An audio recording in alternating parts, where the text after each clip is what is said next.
As we get into the new year, it has me thinking about all the new devices we're going to see this year. All the announcements we got last year were amazing, and something that I can't wait to hear more about is the Switch 2.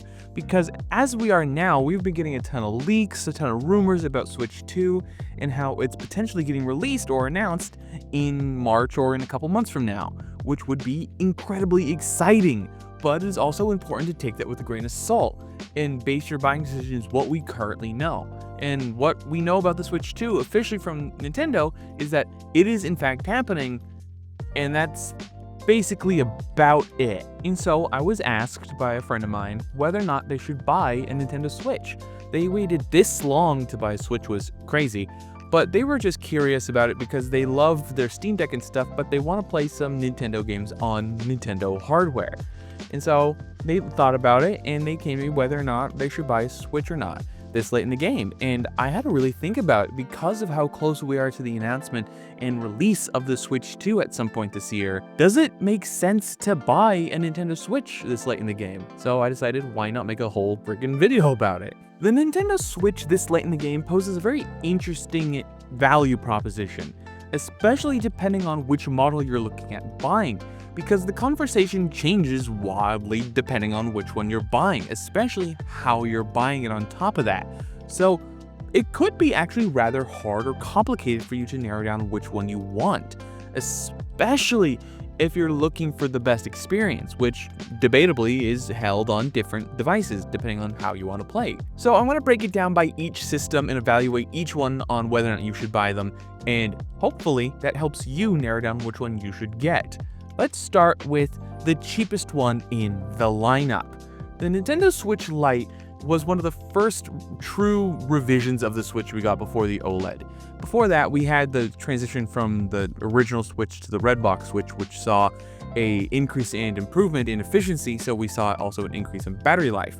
Thus, they saw fit to make a revision of the Switch smaller, more portable, and make it portable only, no docking capabilities whatsoever, and thus making the device overall significantly cheaper at an MSRP of $200. And this is the Switch you might see frequently bundled with other games officially in stores. So if you do find yourself in that position, it could be a pretty decent value, commonly being bundled with games like Animal Crossing New Horizons and Mario Kart. For some of the specs, because on the Switch it doesn't necessarily matter, but it might matter to some people. It has a 720p screen, touchscreen obviously. It's not the best screen out there. It definitely was okay when it first came out, but has aged poorly to say the least, especially in comparison to a lot of the PC handheld screens we've seen so far. The battery life is pretty decent, anywhere between 6 to 9 hours depending on what game you're playing. If you're really pushing it, like playing Tears of the Kingdom, you might end up getting closer to 3. It's just very variable on these kinds of portable devices. If you had a PC handheld before, you would know from experience that battery life can be kind of all over the place depending on what games you play. So for $200, I think the Switch Lite at brand new pricing is a pretty decent value and should hold its value rolling into the next generation of Nintendo Switch hardware.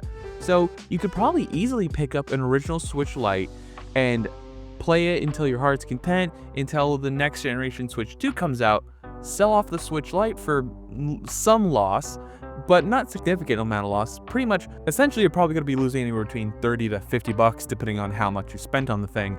And great, you owned a Switch Lite for couple months to half a year for a grand total of like 50 bucks, and you had over $50 worth of fun with it. And I see that as being quite worth the cost. If you're going down the used route though, you can very easily find a Switch Lite for anywhere between 100 to 150 bucks depending on whether or not it comes with games or any other accessories. And for about 100 bucks, no games or charger, I think that's a really good price. 100 bucks and you get a Nintendo Switch, granted, portable only. I think that's worth the sacrifice, honestly. Save the extra 100 bucks and buy a couple games to go with it. Get some eShop cards and get some digital titles that are on sale. I think $100 for a used Switch Lite is an amazing deal and well worth the risks of buying on a used site like eBay.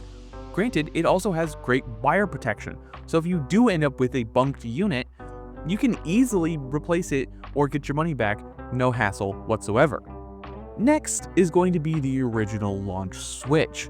The original Switch is the one I've personally used the most, and it's fine. It's, of course, dockable. It has all the, traditional Nintendo Switch features, removable Joy-Cons, kickstand, the works. It has everything you could possibly need. And I think this one doesn't pose as great a value as the Switch Lite, being anywhere between 150 to $200 depending on what accessories it comes with, and if it comes with any games or extra Joy-Cons. It could cost in excess of $300 on the used market, and being about $300 new, depending on what it comes with in terms of accessories. Buying a used Switch might be pretty decent in terms of value, but what you're getting is a very old design, a not great screen, speakers that are so-so, and just an experience that I would describe as good when docked, but portably it's less than great. I would say get the original launch Switch if you pretty much exclusively play at home and you don't really intend to play portably all that much, because I think the portable experience of the original Switch is not that great in comparison to the Switch Lite and the Switch OLED, which we'll get into later. I just don't think the screen is up to snuff anymore, and it just doesn't look that great. Joy-Cons aren't particularly reliable in terms of their durability, and if you're buying used ones, who's to say how long those Joy-Cons will last? So it's best to just get a Switch and dock it permanently and just get yourself a Power 8 controller for $20-30. The original Switch makes a compelling value as exclusively docked play.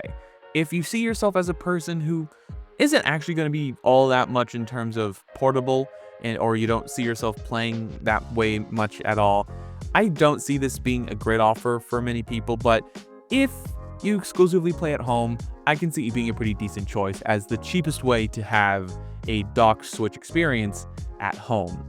And that's to say, though, battery life also on original Switches aren't great either. If you find yourself a red box Switch, it should be significantly better, but in my experience, it's still not that great. Moving on to the next Switch. The Nintendo Switch OLED is a bit of a tougher sell, especially considering how much more expensive it is on average in comparison to the original Switch and the Switch Lite. On average on the used market, I see it go anywhere between $250-ish to about $300 for complete setups. And if you're okay sacrificing, or if you already have yourself some Joy-Cons or some controllers that are compatible with the Switch, getting a Switch OLED without all those extra accessories is significantly easier and cheaper. You can find some of those for around $150 to $200, missing all of his accessories, and it's just the tablet. So if you're okay with not getting anything with it, and if you already have some of the accessories and you're replacing a broken original Switch, I can definitely see it being a decent value.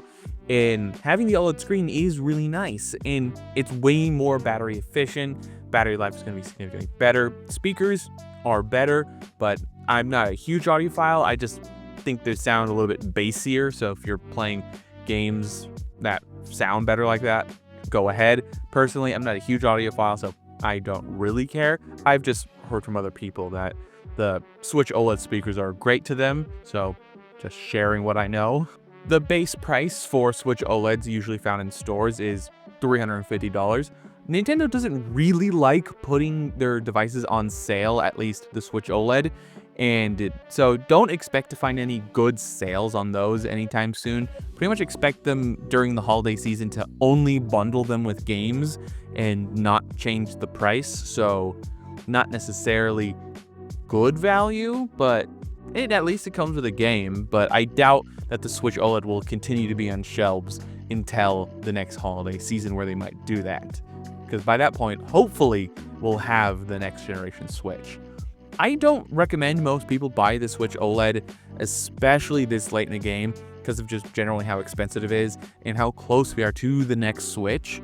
I say if you seriously wanted an at-home Switch experience, get the original Switch, and if you wanted just the ability to play the games portably, the Switch Lite is, to me, the best value.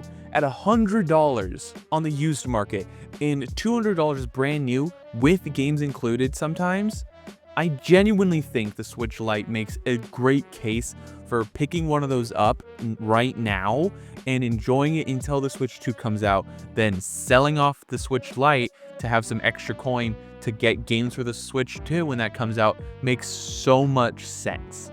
The Switch Lite is capable of playing pretty much all of the games you would want to play at the same quality as the other Switch models do, minus any games that require motion controls like a certain Mario Party game, 1-2 Switch, and the other 1-2 Switch game. But nobody really likes those in the first place, and technically you can still pair Joy-Cons to the Switch Lite and play like it's some sort of like Wii U screen sort of deal. But it's not the most comfortable way to play those games, but you can still technically play those games that way. I would love to hear what you guys think though. Did this video help you decide to buy a certain model of Nintendo Switch? If so, which? And if so, why did you wait this long to buy Switch in the first place? I would love to hear why down in the comments down below. Don't forget to leave a like, comment, and subscribe. All the social media garbage down below. And last but not least, have a wonderful day.